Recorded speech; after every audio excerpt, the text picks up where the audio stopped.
sahaba Nawas ibn Sam'an radhiyallahu ta'ala anhu ameipokea hadithi kutoka kwa bwana mtume sallallahu alayhi wasallam. Anasema, nilimsikia bwana mtume anasema kisa cha kuogopesha, hadithi ya kuogofya inayomtaja bwana mmoja anaitwa Masihi Dajjal.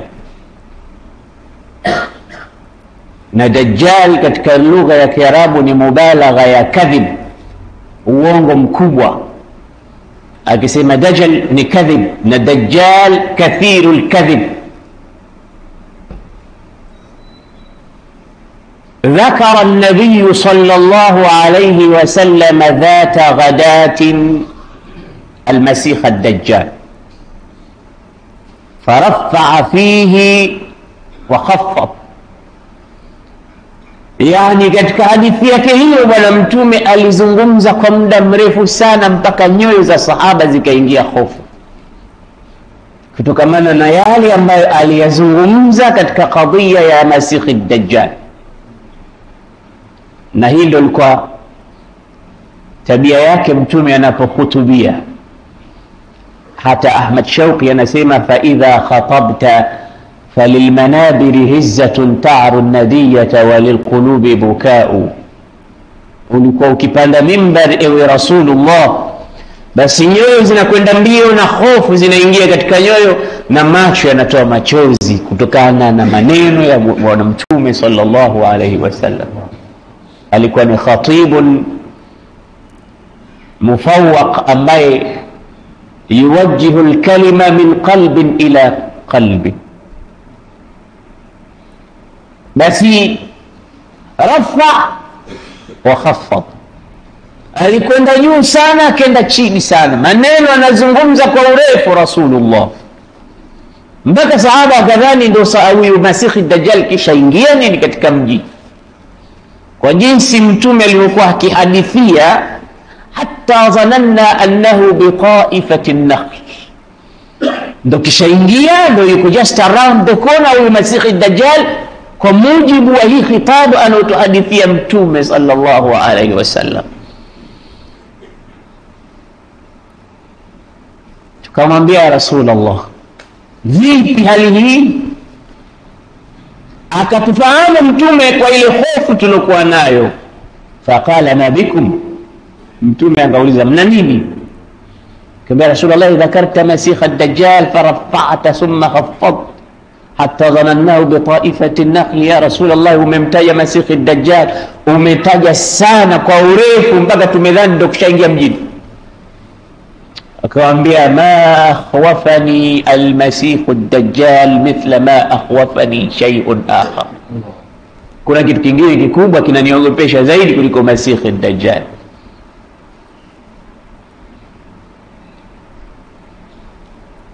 Kuna jambo lingine kubwa ambalo limenifanya niwe na hofu juu yenu kuliko Masihi ad-Dajjal.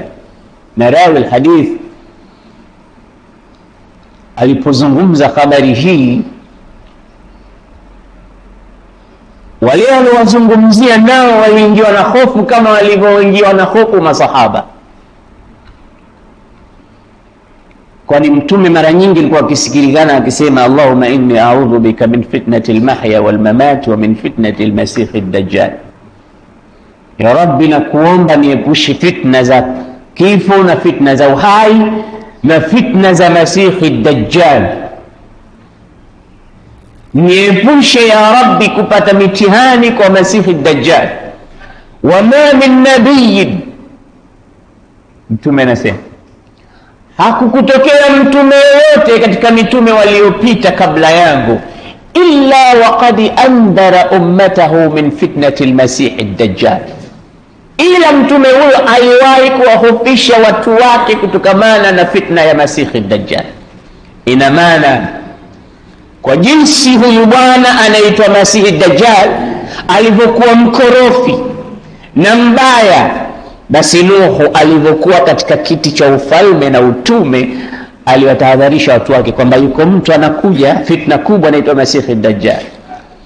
na alikuja baada ya Nuh mpaka Nabii Ibrahim mpaka Sayyidina Zakaria mpaka Yahya mpaka Isa, wanawahofisha watu wao kutokamana na shari kubwa inaukabili ya Masihi Dajjal, na wanajua wazi kwamba Masihi Dajjal atatoka katika akhiri zaman wakati wa utawala wa bwana mtume. Lakini kwa sababu tu ya hofu na ubaya wa hiki kiumbe na mtihani ambao Mungu ameuleta kwa huyu bwana, basi mtume yoyote alihadharisha umma wake. Sasa mtume wetu anawatahadharisha masahaba na kututahadharisha na sisi. Anawaambia msiogope, kuna kitu kikubwa zaidi ya hicho naogopa msije mkakifanya. Kitu gani hicho anaogopa mtume? Ria. Alikuwa anasema katika baadhi ya hadithi, akhwafu ma akhafu ala ummati ash-shirkul asghar, kitu kikubwa ambacho nakiogopa kwa umma wangu wasije wakakifanya ni shirki ndogo. Qalu wa mashirkul asghar ya rasul Allah, wakamuuliza ni ipi shirki ndogo? Bwana mtume akasema ar-riya, ni ria. Ria ndio shirki ndogo. Sasa msiogope tu Masihi Dajjal, kuna mambo mengine makubwa mimi naogopa. Ni mnayaona madogo lakini ni makubwa, ria. Na ukiona mtu anafanya ria, jua ana alama miongoni mwa alama za watu wanafiki. Kwa sababu Mwenyezi Mungu anasema innal munafiqina yukhadi'una Allah wa huwa khadi'uhum. Mwenyezi Mungu anasema wale wanafiki wale wanamhadaa Mwenyezi Mungu, kumbe Mungu anawahadaa wao, kwa sababu kufanya jambo wao kana kwamba wametaka radhi za Mungu, lakini lengo lao radhi za watu. Hufanya mambo kwamba wanamfanyia Mungu, lakini kumbe wanawafanyia watu. Sasa eti wanamhadaa Mungu kwamba Mungu tunakufanyia wewe ili, lakini ndani ya nyoyo zao la tunamfanyia fulani. Yukhadi'una Allah wa huwa khadi'u, na Mwenyezi Mungu kumbe anawahadaa wao. Je, hadaa ni sifa ya Mungu? Hadaa sio sifa ya Mungu, lakini hii katika elimu ya balagha na lugha huitwa mumathala. Mumathala yani Mungu analipa kwa hadaa zao.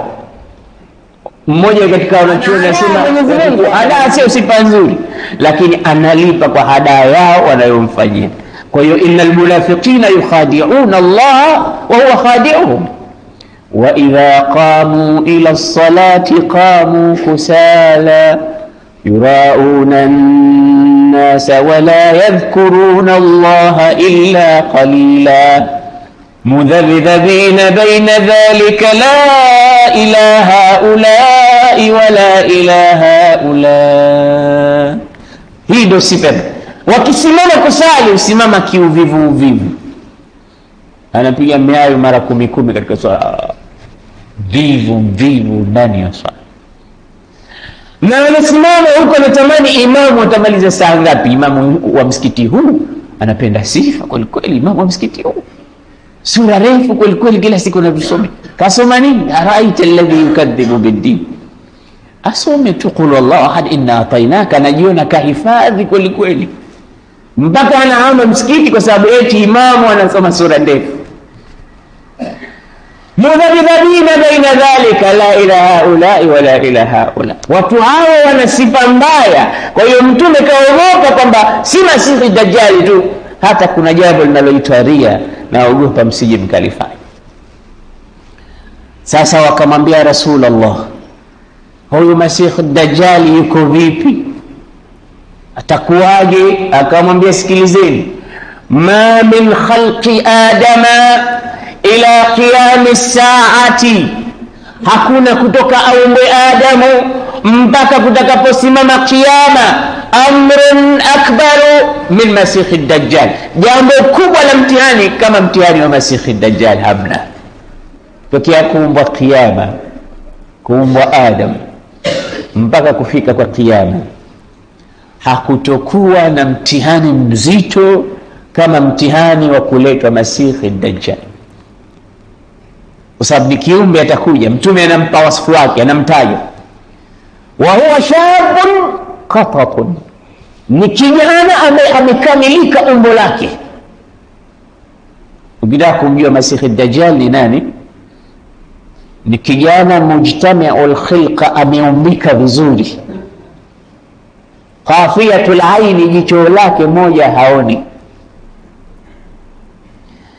Tena kijana huyo atakuwa na mambo ya ajabu ambayo ni mtihani mkubwa. Amekamilika umbo lake, jicho lake moja haoni. Atakuja katika mahali kama hapa aseme ya sanaa amtiri, ewe mbingu nyesha maji, mawingu yaanze kutoa maji, mvua inyeshe. Ya amuru samaa fatumtir. Mungu amempa fitna hizo, ana uwezo wa kuamrisha mawingu yatoe maji na anatoa. Akisema ya samaa amtiri, lete maji, hawa watu wanataka maji hapa. Kwa sababu atakuwa na uwezo kiasi hicho kampa Mungu, atakuwa na watu wanamfuata. Atatangaza uungu kwamba yeye ndiye Mungu anayeabudiwa. Atakuja ana pepo na moto, ana maji, ana adhabu, ana rehma. Yeyote atakayekuwa na mushkil kumhusu yeye atamwambia mushkili wako nini. Kama wewe Mungu wangu kwa nini hufanye kitu fulani, atamfanyia. Mimi ni fukara, mimi sina kitu, atamwambia wacha mbingu ilete maji upate mazao, upate mimea, upate chakula. Atamwambia mbingu lete maji, watu wa mji huu wamekaukiwa, kuna ukame, basi maji yanabubujika pale. Akishaondoka pale watu wote wamemkubali kama kweli yeye ni Mungu. Anaamrisha mbingu naleta maji, wa ya'muru al-ardha fatambut, anaamrisha ardhi inatoa mimea. Akisema toa sasa hivi tende, toa mtama, toa mchele, ardhi inamsikiliza, anavyotaka yeye ndivyo anavyofanya. Kisha ataambia na ardhi toa kunuz, dhahab, luli, almasi, kila kitu chako kiko chini ya ardhi, toka. Anasema fatakhruju adh-dhahabu wal-fidda wal-laali, vitu vyote viko chini ya ardhi vinatoka, vinamfuata kaliasib, kama vile nyuki wanavyofuatana. Dhahabu, almasi, chini ya ardhi mali zote zinatoka zinamfuata Masihi Dajjal kama nyuki wanavyofuata. Mtihani mkubwa atakuwa nao. Ukimwamini kama wewe, atakwambia ingia peponi. Ukiingia peponi, Mtume anasema ndio umeingia motoni kwa Mwenyezi Mungu, kwa sababu umemwamini. Ukimkufuru, atakwambia wewe utakwenda motoni. Ukiingia motoni kwake ndio umeingia peponi kwa nani? Kwa Mwenyezi Mungu Subhanahu wa Ta'ala. Inakuwa bilaks. Kwa hiyo mimi ni Mungu niamini, ukamwamini, unakwenda peponi kwake ambako ni motoni kwa Mwenyezi Mungu. Ukisema sikuamini, atakwambia nenda motoni. Unaingia motoni kwake, unakwenda peponi kwa Mwenyezi Mungu Subhanahu wa Ta'ala. Sasa watatoka baadhi ya vijana na watu ambao wana iman khalis, wamemtambua kwamba yeye ni nani. Wakikutana naye njiani, wale askari wake, walinzi wake watamuuliza aina turidu, unakwenda wapi wewe? Akamwambia ila hadha ar-rajul, nakwenda kwa huyu mtu ambaye ametokezea. Mtume anasema yakhruju baina al-Iraq wa Sham, kuna njia, kuna mji unaitwa Asfahan kule Iran, ndio tatoka katika sehemu hiyo baina ya Iraq na Syria. Atakuwa na wafuasi miongoni mwao Mayahudi, atakuwa na jeshi linamwandama. Sasa ataambia ila aina turidu, unakwenda wapi? Akamwambia ila hadha ar-rajul, naenda kwa huyo mtu alladhi kharaja alaina, ambaye ametokezea. Atakuja huyo Waislamu, na ndio moja miongoni mwa ashratu saa, dalili za kiyama. Dalili za kiyama ziko nyingi, zipo zilizokuwa zimeshatokea, nyingine bado hazijatokea, kama hiyo ya Masihi Dajjal. Na Mtume sallam katahadharisha akasema in kharaja hadha ar-rajul wa ana baina adhhur wa ana fikum fa ana hajijuhu, ikiwa huyu bwana Mungu atamjalia atatoka sasa hivi na mimi niko pamoja nanyi, fa ana hajijuhu ana mani'uhu, basi mimi maadamu niko pamoja nanyi msiwe na wasiwasi, mimi haniwezi. mimi ndo mwenye kumzuia asifanye shari zake atakazozifanya. Kama Mungu atajalia atatoka sasa hivi Masihi Dajjal, basi msio na wasiwasi, ana hajijuhu. Mtume anawaambia sahaba, mimi ndo mwenye kumzuia. In kharaja wa ana lastu ma'akum, lakini akija kama mimi sipo, fa kullu mri'in hajiju nafsi, kila mmoja atajua mwenye jinsi ya kujizuia. La ilaha illa Allah. Mtume hapo kishaondoka, na ndo kishaondoka mtume. Sasa Masihi Dajjal akija, kila mmoja atajijua mwenyewe. Akija kama nipo, fa ana hajiju, akija kama sipo, fa kullu mri'in hajiju nafsihi wallahu khalifati ala almu'minin. Mwenyezi Mungu atakuwa mtawala, atakuwa mlinzi kwa kila mwenye kuamini. Hapa kaomba dua mtume, hapa kaomba dua. Tazama mtume mapenzi yake makubwa kwa Waislamu. Akija kama mimi nipo, nitamzuia. Akija kama mimi sipo, kila mmoja atajizuia mwenyewe. Lakini mimi naomba dua Mwenyezi Mungu awe khalifa na kiongozi, Mwenyezi Mungu awe mtawala, awe mlinzi wa kila Muislamu wakati atakapokuja Masihi Dajjal. Sallu ala nabi. Sisi tunampa zawadi bwana mtume ya kumsalia.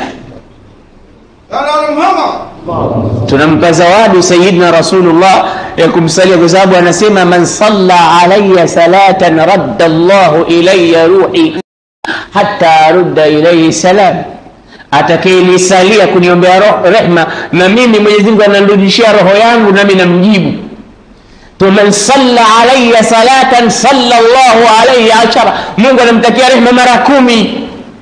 Kwa hiyo mpe zawadi bwana mtume ya kumsalia mara kwa mara kwa mema ambayo anatufanyia bila ya sisi kujua wenyewe. Hata alipokwenda Mi'raji kwenda kukutana na Mwenyezi Mungu Subhanahu wa Ta'ala, bwana mtume alisikia Mwenyezi Mungu anampa maamkizi mema, at-tahiyatu al-mubarakatu as-salawatu at-tayyibatu lillah. Tena Mwenyezi Mungu anambia assalamu alayka ayyuha an-nabiyyu wa rahmatullahi wa barakatuh. Amani iwe juu yako ewe mtume mtukufu wa daraja, na rehema za Mwenyezi Mungu ziwe juu yake na baraka zako. Mtume akajibu salam. Sikiliza mtume alivyojibu salam. Assalamu alaina wa ala ibadillahi salihin. Amani iwe juu yetu sote, sio mimi tu. Khitabu huwa assalamu alayka ayuha nabiyyu, amani iwe juu yako wewe Muhammad mtume mtukufu. Yeye karibisha salamu, assalamu alaina, kwetu sote ya Rasulullah, ya Rabb, kwetu sote, sio mimi tu, kutoka Adam mpaka Isa. Assalamu alaina ay ma'ashara al-anbiya. Hapa amewakusanya ndugu zake wote mitume, anasema waingie katika salamu hii. Yuko yeye tu na Mwenyezi Mungu, habibun wa mahbubun fama tamma thalithun, kipenzi na mpenzi wake, hakuna watatu, Mungu na mtume tu. Hapa ilikuwa ni nafasi yake hapa ya kujiona bwana mtume, ilikuwa ni nafasi yake ya kujikumbatia mbele ya Mwenyezi Mungu na rehema zote kutaka ziwe juu yake peke yake, mbali na watu wengine. Hapa asimkumbuke Adam wala Nuhu wala Idris wala Hud wala Saleh wala Isa, ajikumbuke mwenyewe tu. Lakini lam yakun ananiya wala hasidan wala haqidan, hakuwa mtume mchoyo wala mwenye hasadi wala bughdh wala chuki katika moyo wake. Mungu anamwambia assalamu alayka ayuha nabiyyu, yeye anasema assalamu alaina ma'ashara al-anbiya. Ya Rabbi, amani iwe juu yetu sote mitume uliotutuma. Kisha hakuwasahau wengine ambao si mitume, wa ala ibadillahi salihin, amani vile vile iwaenee waja wote wa Mwenyezi Mungu waliowema huko, na kina sisi nao tunaingia hapo ndani. Alhamdulillah, mtume katukumbuka mpaka mbele ya Mwenyezi Mungu, mtume katutaja mpaka mbele ya rafi samai bila amad. Mahaba yake kwetu sisi yetu sisi, mahaba yako wapi kwa mtume? Ya kumpenda mtume sisi yako wapi kama yeye katupenda kiasi hiki, katukumbuka wakati hatupo katika ulimwengu, hata haijapita wakati kwamba tutatokezea.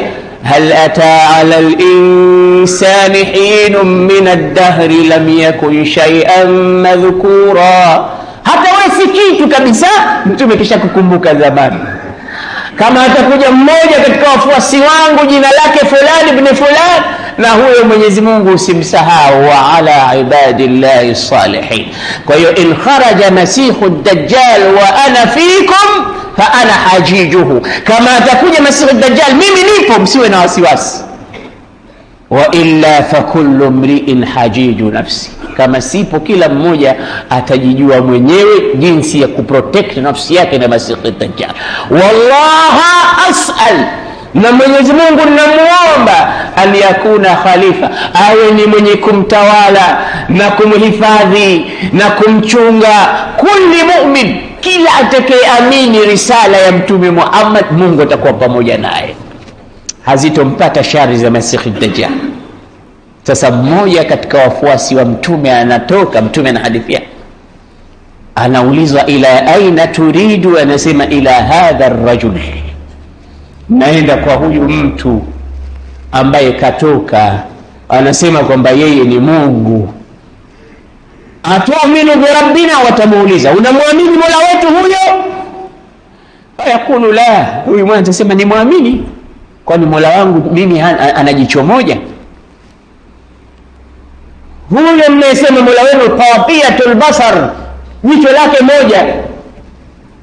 Wa inna rabbi laysa bi'awar, Mola wangu mimi hana jicho moja, si muamini mimi. Watamkamata, watake kumuua, wataambizana, laqad qala rabbukum la taqtulu ahadan amama, Bwana Mungu kasema tusiue mtu. Mungu yani huyo Masihi Dajjal kasema tusimuue mtu mbele yake, mbona mnamuua? Mwacheni. Watamwacha, watamkamata, watampeleka mbele ya Masihi Dajjal. Dajjal atamuuliza yule bwana, atu'minu bi, unaamini kwamba mimi ni Mungu wako? Fayaqulu la, ndio sikuamini kama wewe Mungu. Hayamuru bil minshar, ataamrisha msumeno uletwe. Utaleta msumeno, utawekwa ala ummi ra'sihi, katikati ya kichwa chake. Fayunsharu bil minshari nisfain, akatwe vipande viwili na msumeno, kipande kianguke huko, kingine kianguke. Kila mtu anaona kama vile mbao inavyopasuliwa, lakini mara hii si mbao, mwili wa mwanadamu. Fayanshaqqu nisfaini, apasuke vipande viwili, kimoja huku kimoja huku. Si uniamini wewe? Basi adabu yako hii. Watu wanatizama. Hayunabii, kisha anamuita baada ya kumpasua kama mbao, anamuita, anambia qum ya fulani, simama. Kinakuja kipande hiki kinakamatana na kingine, anasimama, ananyanyuka, uso wake una nuru, anazungumza, anambia je, atu'minu bi, mtaniamini? Akasema laqad izdadtu basira, nimezidi imani, wallahi sikuamini kama wewe ni Mwenyezi Mungu. Hayamuru biqatli, anaamrisha tena, anapasuliwa mara ya pili, anapasuka kipande, kinaanguka kingine kinaanguka huko. Watu wote wanatazama. Sasa walikuwa na imani dhaifu huko pembeni, wanasema huyo atakuwa Mungu tu. Nani anaweza kuyafanya haya ambaye si Mungu? Kampasua kisha anamrudisha, anamsangalia, nimemuua alafu nimemuomba tena nimemrudisha. Watu wanasema tumekuamini kama wewe Mungu. Yule kijana akiamrishwa niamini, anasema la mazdadtu illa basiratan ala basira, mimi nimezidi imani juu ya imani, wala wewe si Mungu wala si chochote, wewe mtihani tu kwetu. Mtume alikuhadithia sisi kama wewe utakuja. Vijana hao walikuwa na imani thabit. Allahumma thabbitna bil qawli thabit. Mwisho Mwenyezi Mungu Azza wa Jalla anaonyesha maajabu yake. Sasa anamjalia yule kijana anakuwa mgumu kama chuma, anataka kumpasua tena kwa msumeno ule, anashindwa, hapasuki. Anataka kumchana, achaniki. Watu wanatizama. Anasema iqdhifuhu fi an-nar, mtieni motoni. Fayuqdhafu fi an-nar, anatiwa motoni, kumbe ndo anaingia peponi kwa Mwenyezi Mungu Subhanahu wa Ta'ala. Hadithi hii inanikumbusha hadithi ya Habibuna an-Najjar. Jaa rajulun min aqsa al-madinati yas'a, qala ya qaumi ittabi'u al-mursalin وجاء من أقصى المدينة رجل يسعى قال يا قوم اتبعوا المرسلين اتبعوا من لا يسألكم أجرا وهم مهتدون. وكموليزا أصبعت قال وما لي لا أعبد الذي فطرني وإليه ترجعون أأتخذ من دونه آلهة إن يردني الرحمن بضر لا تغني عني شفاعتهم شيئا ولا ينقذون إني إذا لفي ضلال مبين. wakachukua msumeno wakampasua Habibuna Najjar. Miaka 70 kaabudu masanamu, kisha akachange akamwabudu Mwenyezi Mungu miaka 70 mengine. Anasema amantu bi rabbikum fasma'un, tutakupasua tuamini sisi, acha dini yao. Akasema abadan, sirudi nyuma. Wakamchana kwa msumeno nusu mbili, akafa Habibuna Najjar. Kamera ya Qur'ani imeondoka kwa Habibuna Najjar, imefika mpaka kaburini kwa Habibuna Najjar, inachukua filamu iliyokuwepo kule kaburini. Qila dukhulil janna, Mungu anamwambia ingia peponi, ingia peponi. Qala, alipoona neema za peponi akasema ya laita qaumi ya'lamuna bima ghafara li rabbi waj'alani minal mukramin. Ya riti ingekuwa watu wangu walionipasua kwa msumeno wangeaona haya mema ya peponi, ya riti wangeaona haya mazuri ninayopewa na Mola wangu. Bima ghafara li rabbi, amenisamehe Mola wangu madhambi yangu, waj'alani minal mukramin, amenijalia mmoja katika watu waliokirimiwa. Basi anasema bwana Mtume sallallahu alayhi wasallam, faman adrakahu minkum, yeyote miongoni mwenu atakayekuja kukutana na Masihi Dajjal, falyaqra alayhi fawatiha suratul kahfi, basi amsomee mwanzo wa suratul kahfi. Suratul kahfi ni dawa ya kuepusha na mtihani wa Masihi Dajjal. Kama atatokezea sasa hivi Masihi Dajjal, wangapi tunahifadhi suratul kahfi? Aya 10 tu za mwanzo. Kama hatuhifadhi si mtihani huo. Sasa hivi tuseme mmoja hapa atusomee fawati suratul kahfi. Tunasikia hapo msikitini kishafika Masihi Dajjal, wa ma'ahu jannatuhu wa naru, ana pepo yake na moto wake. Atakayetoka hapo tayari anakamatwa, huna ila. Sasa Mtume anasema dawa yake usome suratul kahfi. الحمد لله الذي أنزل على عبده الكتاب ولم يجعل له عوجا قيما لينذر بأسا شديدا من لدنه ويبشر المؤمنين الذين يعملون الصالحات أن لهم أجرا حسنا ماكثين فيه أبدا وينذر الذين قالوا اتخذ الله ولدا ما لهم به من علم ولا لآبائهم كبرت كلمة تخرج من أفواههم إن يقولون إلا كذبا فلعلك باخع نفسك على آثارهم إن لم يؤمنوا بهذا الحديث أسفا إنا جعلنا ما على الأرض زينة لها إنا جعلنا ما على الأرض زينة لها لنبلوهم أيهم أحسن عملا وإنا لجاعلون ما عليها صعيدا جرزا أم حسبت أن أصحاب الكهف والرقيم كانوا من آياتنا عجبا إذا والفتية إلى الكهف فقالوا ربنا آتنا من لدنك رحمة وهيئ لنا من أمرنا رشدا. إذن آيكم إذا سورة الكهف. سورة الكهف ni mubaraka, miongoni mwa sura zinazosomwa katika siku ya Ijumaa. Lakini ya lalasaf kwa ummati Muhammad, Mtume analalamika anasema inna qaumi ittakhadhu hadha alqur'ana mahjura, hakika umma wamehama Qur'an, wameihama. Kuhama maana yake ni mahali ambapo wewe hurudi tena. Mbona sikuoni pale mtaani siku hizi? Nimehama. Ndio Qur'ani tulivyoifanya. ile nyumba yako siku hizi mbona inaanguka, nimehama na nyumba nyingine siku hizi. Na Qur'ani nayo tumefanya nini? Tumeihama. Sasa mtume anasema atakayekuja Masihi Dajjal mbele yake, falyaqra alayhi suratul kahfi, amsomee mwanzo wa suratul kahf. Na ndani ya sura hii kuna mambo mazito na makubwa. Mayahudi walikuwa kimkelehi mtume sallallahu alaihi wasallam, wakimwambia wewe si mtume, unataka ulu watu. Lakini walikuwa wanajua hakika kwamba Muhammad ni mtume. Ndio maana wakafanya njama mara nyingi za kumuua. Ilikuwa wanadhani kwamba mtume atakuwa Yahudi, lakini alipokuwa mtume ni miongoni mwa makabila ya Kiarabu, wakasema hatumfuati maadamu hayuko katika nasaba yetu.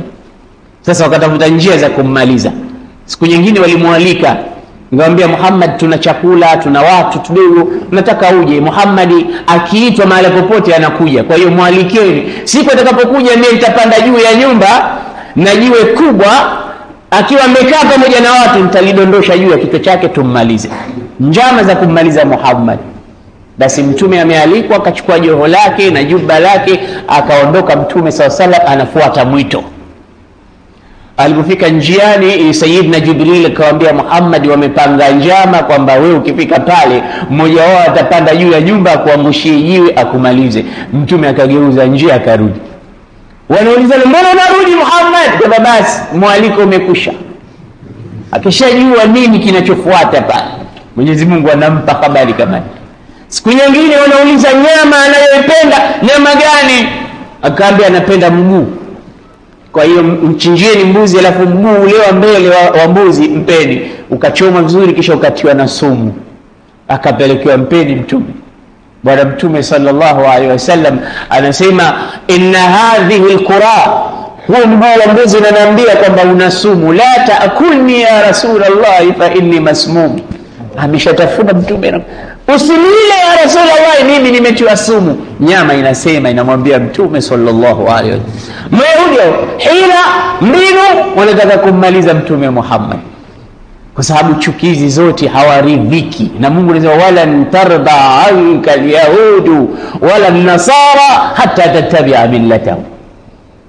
Hawatoridhika Mayahudi mpaka nyie muwafuate mila zao. Ndio Mtume sallallahu alaihi wasallam anasema, wallahi la tattabi'unna sanana man kana qablakum shibran bishibrin au dhira'an bizira'. Wallahi mutazifuata sunanan man kana qablakum, njia za wale waliopita kabla yenu, shubiri kwa shubiri, dhiraa kwa dhiraa. Wallahi mtawafuata hawa, wallahi mtawafuata dogo kwa dogo na kubwa kwa dogo. Wakifanya kitu nanyi mtaiga, wakifanya jambo nanyi mtaiga. Sahaba akasema, man hum ya Rasulullah? Alyahudi wan nasara. Hao ni watu gani tutakaowafuata? Mayahudi na Manasara. Mtume akasema, faman, ni kina nani kama si wao? Hatta law dakhalu juhra dabbin la dakhaltumu, hata mkiingia katika tundu la sindano, akiingia mtu huyo katika tundu la kenge, shimo la kenge, basi nanyi mtaiga. Kwa sababu Myahudi kaingia katika shimo la kenge, nanyi mtafuata. Mtaona ile ni moja katika fashion au style za maisha, au ndo moja katika life. Sasa tunafuata au hatufuati? Vijana wangapi wa Kiislamu leo wanasuka nywele, vijana wa kiume, minyoosho, na wao wanasuka? Kwa sababu gani? Yahudi kasuka katika television. Tena yule Yahudi anayecheza mpira. Ni mara ngapi hapa Unguja tunasikia vijana wanatukanana, wanagombana kwa sababu mmoja Arsenal mwingine Liverpool? Ni mara ngapi? Wallahi unawasikia sasa, bwana sisi hatukupendi yule, hatumuuzi yule, hatumuuzi, hauziki yule. Anatukana na wenzake kwamba hatumuuzi. Ukitaka kujua nani Henry, hatumuuzi sisi yule. Mara anatukana na wenzake, yule bwana haondoki, yule hivi bwana hamtuwezi na hivi na hivi. Barza imechacha imekaribia kuvunjika kwa zogo, kumbe anazungumzia Mayahudi na Manasara wanaocheza mpira. Sasa na wao wanasuka, wanaiga lifestyle yao shibran bishibrin wa dhira'an bidhira', shubiri kwa shubiri na dhiraa kwa dhiraa. Maadamu wanafanya wao, akija akifanya mtu mwingine, hata kama yule mtu kafanya kitu kweli kweli, hakionekani kama ni kitu. Lakini akija akifanya Yahudi na Nasara afanye kitu kiovu, basi kila kitu sisi tutakiona kizuri tu kwa sababu wamefanya wao. Kumbe wanaharibu generation, vijana wanaharibika, umma unachafuka. Shibran bishibri, hadithi inasema akhrajahu al-Bukhari. Angalia hadithi hii inakumbusha shay'u bishay'i yuzkar. Siku moja alipotolewa hadithi hii, kulikuwa na jahili mmoja murakkab, akasema yule kenge alipoingia katika ile shimo, akhrajahu al-Bukhari, akaja Bukhari akamtoa yule kenge katika ile shimo. Akasema huyu Bukhari alikuwa na nguvu kiasi gani? Kauliza nani ana suala katika wanafunzi, sema mimi nataka kuuliza huyu Bukhari ana maguvu na shujaa kiasi gani? Kenge aliyosema mtume kaingia katika shimo, kamchukua yeye kamtoa. Kumbe hadithi inasema akhrajahu al-Bukhari, maana yake kaipokea Bukhari katika kitabu chake. Hii inaonyesha ujinga wa Waislamu baadhi yao ambao hawataki kusoma, hawajui ilmu al-hadith, hawajui ilmu al-rijal. Sasa mtume alipomaliza kusema hii hadithi, kwa hiyo rawi hadith nani? Bukhari. Kumbe kenge katolewa na Bukhari. Ala, sio kenge katolewa na Bukhari. Shibran bishibrin, kubwa kwa kubwa, wa dhira'an bidhira', dhiraa kwa dhiraa, dogo kwa dogo na kubwa kwa kubwa, mtawafuata Mayahudi. Mungu atusalim salama. Basi mtume sallallahu alaihi wasallam, Mayahudi wakawaambia makafiri, ikiwa huyu ni mtume kweli, muulizeni mambo matatu tu, akiwajibu na sisi pia tuko tayari kumfuata. Akishajibu mambo hayo, jueni kwamba ni mtume kutoka kwa Mungu wake, kwa sababu la ya'lamuhunna illa nabiyyun almuayyad min Allah, hajui mambo hayo mtayomuuliza mtu yoyote isipokuwa mtume. Akijibu Muhammad basi mtume. Mambo gani? Ndio Makuraishi wa Maka na mushrikina wao hawakusoma, hawajui mambo mengi. Kaambia muulizeni Muhammad. Kuna watu vijana hao wamemwamini Mwenyezi Mungu automatic wakapata imani. Kuna vijana hao ni wangapi? Muulizeni. Na ilikuwaje historia yao? Akutoleeni angalau kisa chao. Tena muulizeni Muhammad, mbona tunasikia mtu yuko hai mara kafa, alafu tunasikia roho yake imetoka? Hii roho maana yake nini? Akijibu Muhammad, huyo mtume. Kisha muulizeni nani aliyozunguka mashariki na magharibi mpaka akaimiliki dunia hii kwa utajiri wake wote? Muulizeni mtu gani? Akijibu Muhammad, mtume. Mambo mangapi? Matatu. Wakenda akamuuliza mushrikini, Muhammad, sio unatudai kwamba wewe mtume, sasa tuambie. Wamekuwa na confidence, ni maswali magumu. Sasa kamuulizeni. Muhammad anaulizwa, tuambie hawa vijana ni watu gani, walikuwa wapi, ahali yao, historia yao ipi? Kisha tuambie huyu mtu aliozunguka dunia mashariki na magharibi nani? Unajua tena kama suala ukuuliza wewe, unajua kama wewe ndio mwenyewe. Na tuambie roho ni kitu gani, kwa sababu wao chuki yao kubwa ilikuwa kwa mtume. Mtume sallallahu alaihi wasallam akasema, subirini, kesho nitawajibu suala lenu. Kwa sababu mtume alikuwa hajui isipokuwa aambiwe na Mwenyezi Mungu kutoka kwake. Kwa hiyo subirini, kesho nitawajibu. Kesho ikafika, jibu hakuna. Wakaenda, tumekuja kuchukua ile jibu letu, tupe jibu letu Muhammad. Vipi? Mtume anasema njoni kesho, bado kidogo. Wanakuja bado, siku 3 zimefika. Ambaje, si tumekuambieni anatafuta mulu watule, hana chochote, hana utume, hana chochote, ameshindwa masali 3 tu. Haya, hakuna mwenye kuyajua isipokuwa mtume. Muulizeni tena. Vipi? Mpaka wiki imefika, bwana mtume sallallahu alaihi wasallam ndipo akateremshiwa aya hizi zinazozungumzia watu ashabul kahf. Am hasibta anna ashabal kahfi warraqim kanu min ayatina ajaba. Unadhani hao peke yao tu ndio miujiza na alama? La, kuna mambo mengi tu. Ndo akawaeleza. Kisha wayasalunaka anir ruh qul ruhu min amri rabbi, wanakuuliza roho iko vipi? Waambie roho anajua Mungu tu, hakuna kiumbe yote anayejua kuhusu habari ya roho. Kisha wayasalunaka an dhil qarnain, wanakuuliza dhil qarnain, waambie dhil qarnain ndio huyu. Kisa chake Ashabul Kahfi ndo hawa. Kisa chao ni vijana walikataa ubudia ya mtu, kumwabudu mtu kiumbe kama wao, wakamwabudu Mola mmoja. Tena inavyoonyesha vijana wenyewe walikuwa aqribaul malik, watu wa karibu sana na mfalme. Sio kwamba wamemwacha huyu kwa sababu ya ufukara ndio wakamkimbilia Mungu, kwa sababu sisi tukiona kwamba dunia hatunayo tunaona bora tujitokomeze misikitini. Kwa sababu hakuna kitu cha kufanya starehe na anasa, bora tulale misikitini tukishinda itikafu huko. Lakini siku once tukija tukiukata na misikitini pia tutakimbia. Sio lengo hilo. Ashabul Kahfi walikuwa watu wa karibu sana na mfalme. Walikuwa hakuna wanachokipata ukihitaji isipokuwa wanacho katika mambo ya kidunia. Lakini moja tu, imani bado zilikuwa hazijamjua yule Mola wa hakika. Zilipomjua ziliamua kuacha starehe zote, akachagua mtu kwenda kuishi katika pango, akaacha nyumba nzuri. Nani anaweza kuacha nyumba yake nzuri akaenda akaka? Ndio hawa watu wanaoitwa mukhlisina mu'minina haqqan. Mtu anaacha nyumba yake, anatoka labda siku 30 mpaka 40, anatoka miezi 4, anakwenda kukaa katika sehemu za huko bush, huko msituni, anamtumikia Mwenyezi Mungu Subhanahu wa Ta'ala. Mtunzi mmoja wa kitabu, dokta mmoja kutoka Kuwait, anasema nilikuja Afrika siku moja kufanya da'wa. Ana kitabu chake amekitunga, anasema kinaitwa Rihlatu Khairin fi Qarati Afrika. Anasema nilipokuja katika baadhi ya nchi za Afrika kwenda kufanya da'wa, nchi moja ambayo imekuwa na vita vingi sana, nikawaambia nataka kwenda katika mji fulani, wakaniambia huko usiende kwa sababu mpaka leo risasi zinalia. Akaambia mimi naomba niende huko. Kwa nini hamtaki niende huko bwana? Hakuna amani huko. Akaambia labda kuna Waislamu kule mnawatesa na hivi ndio mnaficha. Mimi nataka niende huko. Bwana usiende huko, nchi hizi za vita hizi usiende, wewe mgeni huko.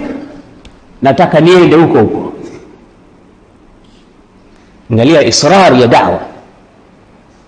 Na dai ya ndugu zangu Waislamu, mtu yoyote mwenye kulingania dini, hii sifa lazima anatakana awe nayo, israr, yani tamarkuz, ile kustrike katika jambo. Ana strike pale. Vijana wanagonga kengele kumuita mtu miongoni mwa watu wa Khaliji ambao wako pale, kwa sababu wamekwenda katika mtaa, wanauliza hakuna mtu hapa yoyote ambaye hasali mnamjua? Anaambia yupo Mwarabu mmoja kutoka Khalij, hasali, yuko nyumba ile pale, mfuateni. Wakaenda wakagonga kengele. Yule bwana anatoka, anawaona vijana, wanauliza mnataka nini? Kusema tunakutaka uje msikitini pamoja nasi. Akaambia nendeni inshallah nakuja. Akaambia la, tunataka twende pamoja. Basi najitayarisha, natia udhu, navaa nguo, nakuja. Sisi tunakusubiri hapa, wewe jitayarishe, sisi tunakusubiri. Bwana nendeni, mimi nakuahidi nakuja baada ya dakika 5 tu, mtanikuta haja yenu nije msikitini, nakuja huko. Akamwambia sisi tupo, wewe endelea, kama utakoga utavaa nguo, sisi hatuna haraka, sisi tuko hapa, ukimaliza tunakusubiri. Yule bwana mwisho ikabidi avae atoke nao. Alipotoka nao akaenda akasikiliza mawaidha, baada ya muda mchache akaonekana analia kilio kikubwa. Mawaidha yamemalizika, akauliza mnaenda wapi? Akasema sisi kazi yetu ya da'wa hapa, tumekuja siku 3, tunakwenda mahala pengine siku 3. Akasema mnafanya nini ikiwa mtu anataka kujoin kwa pamoja nanyi? Tufanye nini? Akamwambia hakuna kufanya chochote, unatia nia, unaandamana na sisi. Akamwambia basi mimi nataka mmoja katika nyie niandamane naye, niwe pamoja naye. Akamwambia basi hiyo ndo kheri yetu, takuwepo katika kundi inshallah. Wamemchukua bwana, akawa anazunguka nao, akawa na yeye anasimama anatoa. Siku moja akawa amekaa analia kilio kikubwa. Akamuuliza mbona unalia sana leo? Akasema mnajua siku mlokuja nyumbani kwangu mkagonga kengele ilikuwa nini? Hatujui. Akasema siku ile nilikuwa nimefunga kamba juu ya dari ya nyumba yangu, niko juu ya kiti nataka kujinyonga kwa mashakili ya kidunia. Pesa zangu nilizokuwa nazo, kila kitu changu hakikunifaa kitu chochote, ikawa uhawilu ala intihar, nataka commit suicide, mimi nataka kujiua. kwa sababu ya hali ya dunia ilivyonizonga. Sasa mmepiga kengele nyie, ilikuwa kama ishakatika katika ile dari ile kwa unene uliokuwa nao, sasa nimeifunga mara ya pili. Sasa pale mmekuja kufungua na kuoneni nyie. Mliposema vile mimi nilikuwa nataka muondoke niendelee kwenda kujitia kitanzi, lakini nyie mkawa mnasema endelea, sisi tunakusubiri. Ikawa siwezi tena kwenda, basi ikabidi nitoke, na leo naona nimepata faraja kubwa sana. Hizo ndo wasailu da'wa. فقلت استغفروا ربكم إنه كان غفارا يرسل السماء عليكم مدرارا ويمددكم بأموال وبنين ويجعل لكم جنات ويجعل لكم أنهارا. aliyesema haya baada ya kufanya nini nabii Nuh? Muabuduni Mola wangu mmoja tu, hakuna mola mwingine isipokuwa yeye. Yaghfir lakum min dhunubikum wa ya'khudhukum ila ajalin musamma. Atakuepusheni na atakufutieni madhambi yenu. Yaghfir lakum dhunubakum, atakufutieni dhambi zenu, atakuchelewesheni katika muda mtakaoishi duniani, mtaishi kwa amani na salama. Lakini قال نوح رب إني دعوت قومي ليلا ونهارا, usiku na mchana, ليلا ونهارا, فلم يزدهم دعائي إلا فرارا. haikuzidisha isipokuwa walikuwa sasa wakiniona wananikimbia. Jamaa huyo ahlud da'wa wa tabligh anakuja, mtu piga kula kona wanakimbia firara. وإني كلما دعوتهم لتغفر لهم جعلوا أصابعهم في آذانهم واستغشوا ثيابهم وأصروا واستكبروا استكبارا.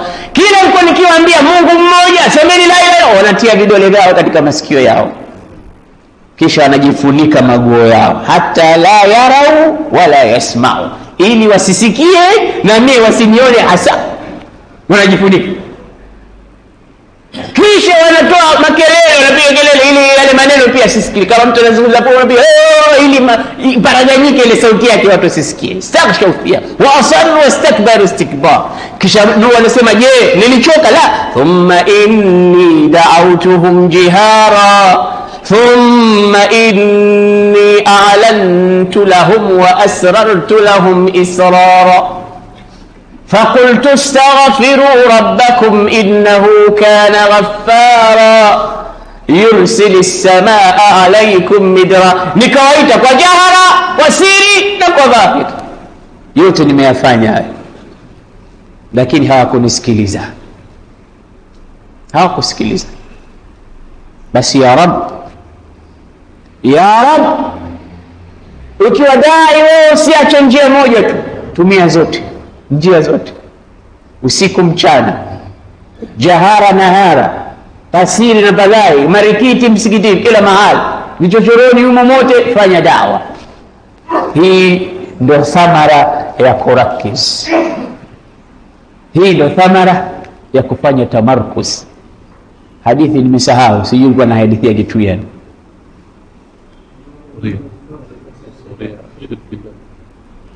ya safari ya Afrika, jazakallahu khair. Mungu peke yake ndo hasahau, subhana man la yaghfal wala yansa. Akasema kwamba mimi nikamwambia, jamani, nyie mnawatesa Waislamu huko, ndio maana mnaniambia mimi nisiende, eti kuna risasi, mimi nataka kwenda huko. Akamwambia, usiende, lakini kama ni lazima uende, sisi tunakupa lori zima la askari wanajeshi, nenda kajionee mwenyewe huko. laisa alkhabar kal'yan, kusikia kama sio kama kuona, nenda utaona mwenyewe huko. Kachukua lori nzima la askari, akawa anakwenda na askari kila mmoja na AK47 yake anakwenda na. Basi akawa anazunguka katika vibanda vya Waislamu, nyumba za Waislamu, anafanya dawa. Anasema lakini kushuka tu katika ile ardhi, kabonga nyumba moja miongoni mwa nyumba za watu, akatoka mwanamke wa Kiingereza, mtu mzima. Akamuuliza, wewe uko huko unafanya nini? Akamwambia, mimi niko hapa kwa ajili ya kumtumikia Bwana Yesu. La haula wala quwwata illa billah. Nimekuja hapa ninafanya huduma ya kumtumikia Bwana Yesu. Yule Mkuwaiti akatikisa kichwa. Katika kile kitabu chake niwahi kukisoma mimi, anasema ikiwa tunataka kufaulu lazima vijana wetu wa da'wa wafuate nyayo za mwanamke wa Kiingereza. Kazungumza pale kama tunataka tufaulu katika da'wa. Sasa mimi nikashtuka, kwa nini anasema maneno haya? Sisi tumeambiwa tumfuate mtume, anasema tumfuate mwanamke wa Kiingereza. Kumbe aliona mambo ya ajabu. Mwanamke wa kizungu bali yuko katika kibanda kile, maji yale kule sio maji ya mfereji, maji yale ya mabwawa yale. Unakwenda kuteka kidogo, unaondoa uchafu, unateka yale maji alafu ndo unakunywa yale maji. Mbu wamejaa.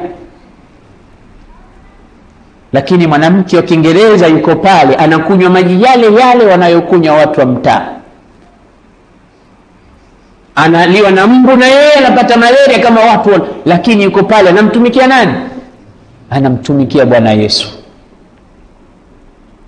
Ajabu kwa hawa watu, wao wanamtumikia Bwana Yesu, lakini sisi mbona hatumtumikii Bwana Muhammad ibn Abdullah?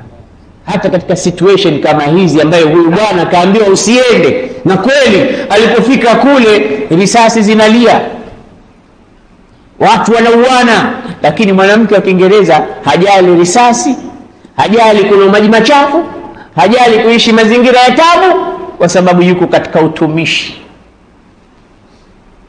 Yao si dini lakini imepata watu, ya kwetu dini lakini haikupata watu. Yule mmoja alikuwa anazungumza, anasema almasihiyatu laysa bidinin walakinahu asaba ar-rijal, walislamu dinun walakinahu ma asaba ar-rijal. Hakuna dini hii lakini imepata wanaume wa kuisimamia, na hii ni dini lakini haikupata wanaume wa kuisimamia.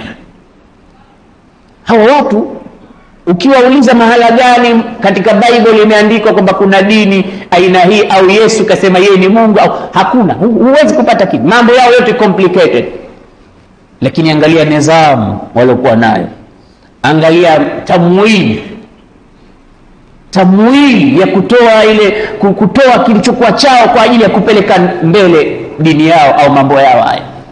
Organization ngapi, wanasomesha watu wangapi, makanisa yanafadhili watu wangapi, na hao mapapa wenyewe, mapapa sio samaki, yani mapadri ambao wanasimamia dini hizo, hali zao zinakuwa njema. Njoo kwetu sisi akina Yahe, njoo kwetu uone mambo yalivyokuwa makubwa, wakati sisi tuko katika right place, tuko katika unzi, tuko katika mstari dinun. Lakini wapi? Ndio yule bwana alipokwenda Bonn kule kutembelea mustashfayati za Bonn, Misri mmoja anamwambia, Misri mmoja katembelea Ujerumani, alipofika anaona maendeleo makubwa, maendeleo kila mahali. Misri anashangaa, yuko na rafiki yake Mjerumani Muislamu, anamwambia haya maendeleo haya mmeyapata vipi nyie? Anamwambia maendeleo wewe mwenyewe unajionea. Basi mwisho akasema, wallahi ma akharana fi biladina illa alislam. Huko kwetu Misri kitu kilichotufanya sisi tuwe nyuma zaidi, hatuna maendeleo, huu Uislamu huu tu, Uislamu huu ndio umeturudisha nyuma sisi. Yule Mjerumani Muislamu akashtuka kusikia kauli ya Misri. Unaniambiaje ndugu yangu Muislamu? Sema angalia maendeleo mliokuwa nayo nyinyi, lakini angalia sisi tuko mbali sana, kila siku Uislamu, tunarudi nyuma, angalia tulipopiga hatua nyie. Yule akamwambia, njoni kuonyeshe baadhi ya mambo ambayo sisi tunayatumia. Kampeleka katika chumba cha operation room theater pale, akamwonyesha maneno pale yameandikwa, ma mala ibn adama wa'an sharran min batni. Hajajaza mwanadamu chombo kujaza kitu ambacho kibaya zaidi katika isipokuwa kama tumbo lake. Hakuna kitu kibaya chenye kujazwa kikaleta ubaya na ufisadi katika mwili wa mwanadamu kama tumbo lake. Fa in kana la mahala, ikiwa hana budi kukijaza chombo hicho, fa thuluthun li ta'amihi wa thuluthun li sharabihi wa thuluthun li nafasi. basi ajaze thuluthi moja ya chakula na thuluthi moja ya kinywaji na thuluthi moja ya hewa. Kisha alqail alosema maneno haya Muhammad ibn Abdullah katika hospitali ya Bonn, imeandikwa kwa lugha ya Kijerumani kwamba mtu hatojaza kiungo kibaya kama tumbo, kwa maana kwamba tumbo ndio nyumba ya maradhi yote. Kwa hiyo usijaze mpaka ukakosa nafasi, kama sisi tunavyofanya katika futari. Mtu utamwona kakusanya kila upande mafutari haya yote atapikwa usiku wa leo tu, kisha hatima yake anakula mpaka unaona kakaa kwenye kiti, tumbo limevimba, anashindwa kuhema, anaemea na pua tu. Tarawih akiambia sawa leo basi nisameheni, anakaribia kuja kubebwa na wilbaro kupelekwa mahala pake kwa kupumzika, kwa sababu anasema mimi na revenge chakula changu cha asubuhi na mchana na cha usiku zote hizi nimezikosa hizi, basi tantambua futari ya leo. Utaona kaeka kila kitu pale. Mtume anasema pale ndio unasababisha maradhi katika tumbo lako. Ikiwa hakuna budi, wewe chukua thuluthi ya chakula, thuluthi ya kinywaji na thuluthi ya nafasi ya kupumua. Akamuuliza Misri, Mjerumani anamuuliza Misri, do you know Muhammad ibn Abdullah? Wewe unamjua Muhammad ibn Abdullah? Misri akasema naam, huwa nabiyuna, mtume wetu. Akamwambia ya akhi, yusifuni an yakuna ruhul islami fi biladina wa jasadul islami fi biladi. Inanihuzunisha mimi ndugu yangu Misri kuona kwamba roho ya Uislamu iko Ujerumani na mwili wa Uislamu uko Misri. Inanisikitisha kuona kwamba roho ya Uislamu iko Ujerumani na mwili wa Uislamu uko Misri. Kama mwili bila roho ya khadim aljismi kam tashqa li khidmatihi anta bin nafsi la bil jismi insan. Roho na mwili kipi kilichokuwa ghali? Roho, mwili hauna maana huu, ikitoka roho basi. Sasa roho iko Ujerumani ya Uislamu na mwili uko Misri, baladul Azhar. Yule bwana anamponda. Siku nyingine umeenda Cyprus, Qabaris wa kule, sisi tunaita Kubrus, wao wanaita Cyprus, au sisi katika vijiji ukisikia Cyprus ndo Kubrus katika lugha ya history ya Kiislamu. Ukisikia Saqaliya ndo Sicily katika lugha yao. Basi hivi visiwa vyote vina historia. Basi pale Kubrus pamezikwa masahaba, na mpaka leo ukienda kutembelea Qabaris watakwambia njoo uone hapa wapo watu, na mmoja katika watu walizikwa pale Hiram radhiyallahu ta'ala anha. Basi Misri mmoja akaenda akatembelea pale, wale Makubrus wakamwambia twende nitakupeleke kwa jamaa zako waliozikwa hapa, Waislamu wenzako. Maana unamjua mama mmoja anaitwa Hiram? Misri akaulizwa, do you know Hiram? Akasema sisi katika Uislamu kuna halal na haram, lakini hakuna mtu anaitwa Hiram. Kama halal na haram ndio. Akaambia wewe sikiliza, njoo mkuonyeshe kaburi lake. Akaenda akaonyesha hili kaburi la mama mmoja anaitwa Hiram, ambaye mtume alimbashiria atakuwa miongoni mwa watu wa peponi. Wako kule Cyprus. Ukijaliwa wewe kwenda safari zako, nenda kafanye ziara, utaona makaburi yake. Basi mama wa Kiingereza yuko pale anafanya tabshir, anawabashiria watu miujiza ya Yesu. Muislamu anaambia usiende, kuna risasi. Anajiuliza mbona mama huyu hakukimbia risasi hizi? Ana struggle na watu wa hapa, lakini yeye hakikishi ametimiza wajibu wake. Dai anatakikana kuwa hivyo. Basi huyu Masihu Dajjal atakuja, atakuwa na moto wake. Hata ukimwambia mimi nataka unihoishie babangu mzazi na mamangu mzazi, atakwambia njoo. Kaburi lake liko wapi? Kumbe hili. Kaambia sawa, babako anaitwa nani? Fulani. Kaambia ya fulani, kum, simama. Atatoka katika kaburi lake. Mamako anaitwa nani? Fulani. Ya fulani, kumi. Atasimama. Watasimama, wataambia je, ndio au sio? Kumbe mashetani wawili. Kaambia ndio. Umeamini? Lakini na wasiwasi mie. Ule baba alifufuliwa, anambia mwanangu, huyu ndo Mungu wako, huyu muamini. Anasema nimekuamini. Ingia peponi. Kiingia peponi unaingia motoni kwa Mwenyezi Mungu Azza wa Jalla.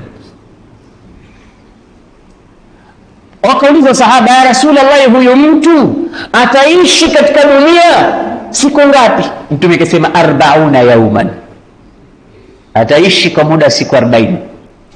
Yaumun kasana wa yaumun kashahr wa yaumun kajum'a wa sa'iri ayamihi kasairi ayamikum. Akazigawa siku hizo ambazo ataishi ni siku 40, lakini kuna siku moja ambayo ataishi itakuwa kama mwaka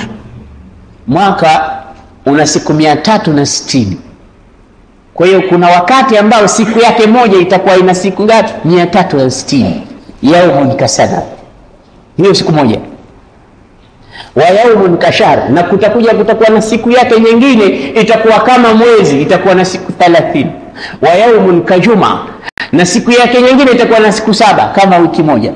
Zile zitakazobakia ambazo zitakuwa 37 zitakuwa kama siku za kawaida hizi tunazoishi. Kwa maana kwamba ulimwenguni kunaweza tokea kukawa siku nyingine, unaweza kusikia kwamba kuna mahali watu hawaoni jua kwa muda wa miezi 6, wanakuwa wako katika siku tu. Sasa sahaba pia walimuuliza Mtume, sasa ikiwa kama hivi ya Rasulullah, itatutosha sisi kusali, itakuwaje? Tutajuaje mambo ya kusali na hivi? Akamwambia, kadirieni sala zenu siku hizo, ukuduru. Hamtoweza kusali kama kawaida, lakini mnakadiria. Mtume hakuacha kitu. Sasa ukiwa leo katika Qutbul Janubi wa Qutbul Shimali, kule mahali ambapo miezi 6 hakuonekani jua, na sala zako vile vile utasali kama siku ambazo atakuja kukutana Masihi Dajjal, unakadiria. Na miezi 6 mengine hakuonekani, ni kiza tu, sali kama sala ya Masihi Dajjal. Alafu siku nyingine zitakuwa siku kama za kawaida. Ataishi huyu, ataeneza ufisadi, hakuna isipokuwa ufisadi, yaminan wa shamala. Ataingia katika kila mji isipokuwa Maka na Madina. Hatuweza kuingia Maka na Madina kwa sababu Mungu amezifunga nchi mbili hizi, hawezi kuingia. Kisha atamleta Mwenyezi Mungu Sayyiduna Isa, atashuka Nabii Isa ala ajnihati almalaika, yuko juu ya mbawa ya malaika mpaka chini ya ardhi. Akishuka Nabii Isa ataanza kumwandama Masihi Dajjal, ataanza kumpiga na atamuua. Baada ya kumuua Masihi Dajjal, kisha watapigwa vita Mayahudi na Manasara. Mtume sema la taqumu saa hatta yuqatila almuslimuna alyahud, hatosimama kiyama mpaka sisi tuwapige vita Mayahudi. فيختبئ اليهودي وراء الحجر فينادي الحجر على مسلم يا مسلم إن ورائي يهودي تعال، إن ورائي يهوديا تعال تقتله. Jiwe litanadi siku hiyo, litamwambia Muislamu, Yahudi huyu kajificha, njoo mpige mmalize, anamuita Muislamu. Hizi ni vitu ambavyo vitatokea akhir zaman. Mwenyezi Mungu atukinge na shari za Masihi Dajjal.